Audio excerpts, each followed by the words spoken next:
চন্দ্রগুপ্ত দ্বিজেন্দ্রলাল রায়। এটি একটি নাট্যাংশ যার মোট 5টি অঙ্ক আছে এবং মোট 26টি দৃশ্য আছে। তার নাট্যাংশের একটি অংশ আমাদের মধ্যে তুলে ধরেছে, আমরা সেটি আজকে পাঠ করব। স্থান সিন্ধু নদ, দূরে গ্রিক জাহাজ শ্রেণী। কাল সন্ধ্যা। নদতটে শিবির সম্মুখে সেকেন্দার ও সেলুকাস অস্তগামী সূর্যের দিকে চাহিয়াছিলেন। হেলেন সেলুকাসের হস্ত ধরিয়া তাহার পাশে দণ্ডায়মান। সূর্যরশ্মি তাহার মুখের উপর আসিয়া পড়িয়াছিল। সেকেন্দার: সত্য সেলুকাস, কি বিচিত্র এ দেশ! দিনে প্রচণ্ড সূর্য এর গাঢ় নীল আকাশ পুড়িয়ে দিয়ে যায়, আর রাত্রিকালে শুভ্র চন্দ্রমা এসে তাকে স্নিগ্ধ জ্যোৎস্নায় স্নান করিয়ে দেয়। তামসী রাত্রে অগণ্য উজ্জ্বল জ্যোতিপুঞ্জে যখন এর আকাশ ঝলমল করে, আমি বিস্মিত আতঙ্কে চেয়ে থাকি। প্রাবৃটে ঘন কৃষ্ণ মেঘরাশি গুরুগম্ভীর গর্জনের প্রকাণ্ড দৈত্য সৈন্যের মতো এর আকাশ ছেয়ে আসে।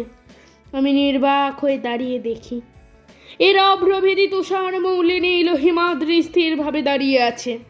এর বিশাল নদ নদী ফেনীল উচ্ছ্বাসে উদ্যম বেগে ছুটেছে।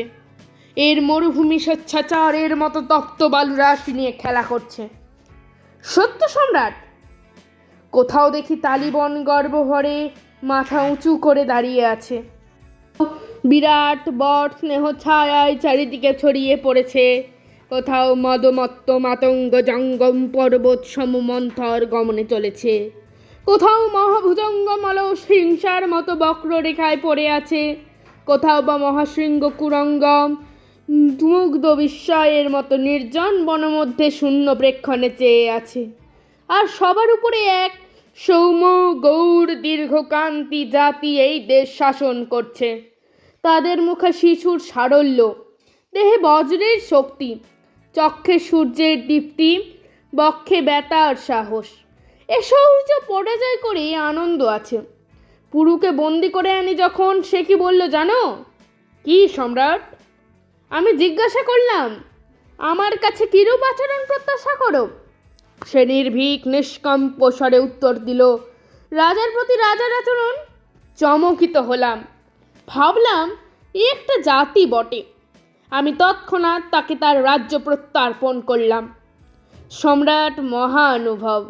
মহানুভব? তারপরে তার সঙ্গে অন্যরূপ ব্যবহার সম্ভব? মহৎ কিছু দেখলেই একটা উল্লাস আসে। আর আমি এখানে সাম্রাজ্য স্থাপন করতে আসি নাই, আমি এসেছি শৌখিন দিগ্বিজয়ে। জগতে একটা কীর্তি রেখে যেতে চায়। তবে এ দিগ্বিজয় অসম্পূর্ণ রেখে যাচ্ছেন কেন সম্রাট?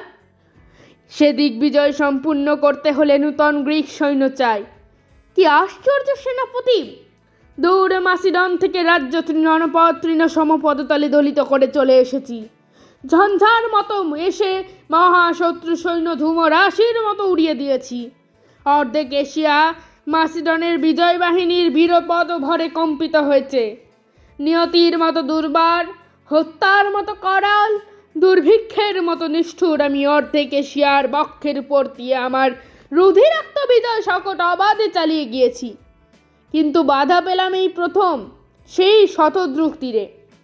চন্দ্রগুপ্তকে ধরিয়ে অ্যান্টিগন্সের প্রবেশ। কি সংবাদ অ্যান্টিগন্স? ওকে গুপ্তচর। সে কি গুপ্তচর? আমি দেখলাম যে এক শিবিরের পাশে বসে নির্জনের শুষ্ক তালপত্রে কি লিখছিল। আমি দেখতে চাইলাম, পত্রখানি দেখালো। পড়তে পারলাম না, তাই সম্রাটের কাছে নিয়ে এসেছি। কি লিখছিলে যুবক? সত্য বলো। সত্য বলবো রাজাধিরাজ, ভারতবাসী মিথ্যা কথা বলতে এখনো শিখে নাই। সেকেন্দার একবার সেলুকাসের প্রতি চাহিলেন, পরে চন্দ্রগুপ্তকে কহিলেন, উত্তম, বলো কি লিখছিলে? আমি সম্রাটের বাহিনী চালনা, ব্যূহ রচনা প্রণালী, সামরিক নিয়ম এসব মাসাব্দী কাল ধরে শিখছিলাম। কার কাছে? এই সেনাপতির কাছে। সত্য সেলুকাস? সত্য। তারপর? তারপর গ্রিক সৈন্যকাল এই স্থান পরিত্যাগ করে যাবে শুনে আমি যা শিখেছি তা এই পাত্রে লিখে নিচ্ছিলাম। কি অভিপ্রায়ে? সেকেন্দার সাহার সঙ্গে যুক্ত করবার জন্য নহে।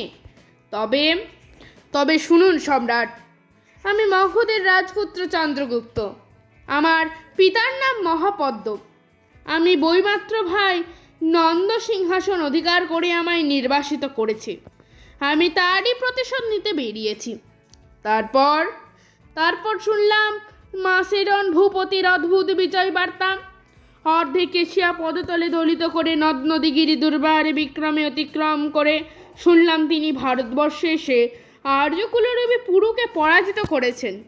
হে সম্রাট, আমার ইচ্ছা হলো যে দেখে আসি কি সে পরাক্রম, যার ভ্রুকুটি দেখে সমস্ত এশিয়া তার পদতলে লুটিয়ে পড়ে। কোথায় সে শক্তি লুক্কায়িত আছে? আর্যের মহাবীর যার সংঘাতে বিচলিত হয়েছে। তাই এখানে এসে সেনাপতির কাছে শিক্ষা করছিলাম। আমার ইচ্ছে শুদ্ধ আমার ঋতরাজ্য পুনরুদ্ধার করা, এই মাত্র। সেকেন্দার সেলুকাসের পানে চাইলেন। আমি এরূপ বুঝি নাই। যুবকের চেহারা কথাবার্তা আমার মিষ্ট লাগত। আমি সরলভাবে গ্রিক সামরিক প্রথার সম্বন্ধে যুবকের সঙ্গে আলোচনা করতাম।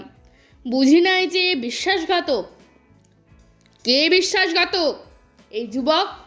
এই যুবক না তুমি? অ্যান্টিগোনস, আমার বয়স নামানো পদবি মেনে চলো। জানি তুমি গ্রিক সেনাপতি, তা সত্ত্বেও তুমি বিশ্বাসঘাতক। অ্যান্টিগোনস তরবারি বাহির করিলেন। অ্যান্টিগোনস ক্ষিপ্রতর হস্তে তরবারি বাহির করিয়া সেলুকাসের শিরে লক্ষ্য করিয়া তরবারি ক্ষেপণ করিলেন। ততোধিক ক্ষিপ্র হস্তে চন্দ্রগুপ্ত নিজ তরবারি বাহির করিয়া সে আঘাত নিবারণ করিলেন। অ্যান্টিগোনস তাহাকে ছাড়িয়া চন্দ্রগুপ্তকে আক্রমণ করিল। নিরস্ত হও। সেই মুহূর্তে অ্যান্টিগোনসের তরবারি চন্দ্রগুপ্তের তরবারির আঘাতে ভূপতিত হইল। অ্যান্টিগোনস লজ্জায় শির অবনত করিলেন। অ্যান্টিগোনস, তোমার এই ঔদ্ধত্যের জন্য তোমায় আমার সাম্রাজ্য থেকে নির্বাসিত করলাম। একজন সামান্য সৈন্যধক্কের এত দুষ্প্রথা! আমি এতক্ষণ বিস্ময়ে অবাক হয়ে চেয়েছিলাম। তোমার এত দুষ্প্রথা হতে পারে তা আমার স্বপ্নেরও অগোচর ছিল। যাও, এই মুহূর্তেই তোমায় নির্বাসিত করলাম। অ্যান্টিগোনসের প্রস্থান। আর সেলুকাস, তোমার অপরাধ তত নয়, কিন্তু ভবিষ্যতে স্মরণ রেখো যে গ্রিক সম্রাটের সম্মুখে চক্ষু রক্তবর্ণ করা গ্রিক সেনাপতির শোভা পায় না। আর যুবক সম্রাট, তোমায় যদি বন্দি করি? কি অপরাধে সম্রাট? আমার শিবিরে তুমি শত্রুর গুপ্তচর হয়ে প্রবেশ করেছো, এই অপরাধে? ভেবেছিলাম যে সেকেন্দার সাহা বীর, যে কিনি ভীরু। এক গৃহহীন নিরাশ্রয় হিন্দু রাজপুত্র ছাত্র হিসেবে তার কাছে উপস্থিত, তাতেই তিনি ত্রস্ত। সেকেন্দার সহ এত কাপুরুষ স্থান ভাবি নাই। সেলুকাস, বন্দি করো। সম্রাট, আমায় বদনা করে বন্দি করতে পারবেন না। তরবারি বাহির করিলেন সোল্লাসে। চমৎকার। যাও, আমি তোমায় বন্দি করব না। আমি পরীক্ষা করছিলাম মাত্র। নির্ভয়ে তুমি তোমার রাজ্যে ফিরে যাও। আর আমি এক ভবিষ্যৎবাণী করি। মনে রেখো, তুমি উদ্ধার করবে। তুমি দুর্জয় দিগ্বিজয়ী হবে। যাও বীর, মুক্ত তুমি।